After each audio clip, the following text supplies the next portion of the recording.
السلام علیکم، میرا نام حاشر محمود اے آئی والا ہے اور میں ریحان اسکول فاؤنڈیشن کا ایک اسٹوڈنٹ ہوں، اور آج ہم ڈے 39 کا task never give up on your dreams Imran Khan جو ایک ٹیڈ ٹاک ہے وہ کرنے جا رہے ہیں۔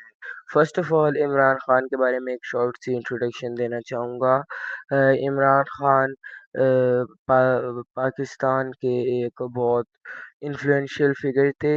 یہ 2018 سے لے کر 2022 تک پاکستان کے پرائم منسٹر بھی رہے ہیں، اور انہوں نے پاکستان تحریک انصاف کی پارٹی فاؤنڈ کی ہے، اور انہوں نے کرکٹ میں بھی پاکستان کے لیے بہت کچھ کیا۔ 1992 کا جو ورلڈ کپ ہے وہ بھی انہوں نے ہی پاکستان کو جتوایا تھا۔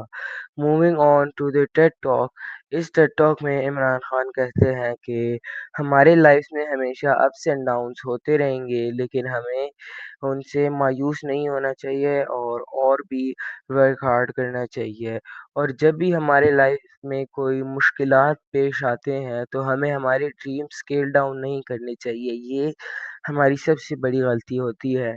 اگر ہمارا کوئی فیلئر آئے تو ہمیں ہمارے ڈریمز پھر بھی اتنے ہی رکھنے چاہیے جتنے پہلے تھے۔ ہمیں اپنے آپ سے لیس ایکسپیکٹ نہیں کرنا چاہیے، اور ہمیں اسی ایفیشینسی سے کام کرتے رہنا چاہیے، اور انشاءاللہ ہم ہمارے گولز تک پہنچ جائیں گے۔ وہ بولتے ہیں کہ دنیا میں بہت زیادہ سیٹ بیکس آئیں گے، اور بہت ٹائم ایسے ہوں گے جس میں ہمیں بہت مشکلات پیش آئیں گی ہمارے گولز کو وہ کرنے میں۔ جتنا ہمارا گول بڑا ہو اتنی ہمیں مشکلات زیادہ سہنی پڑیں گی۔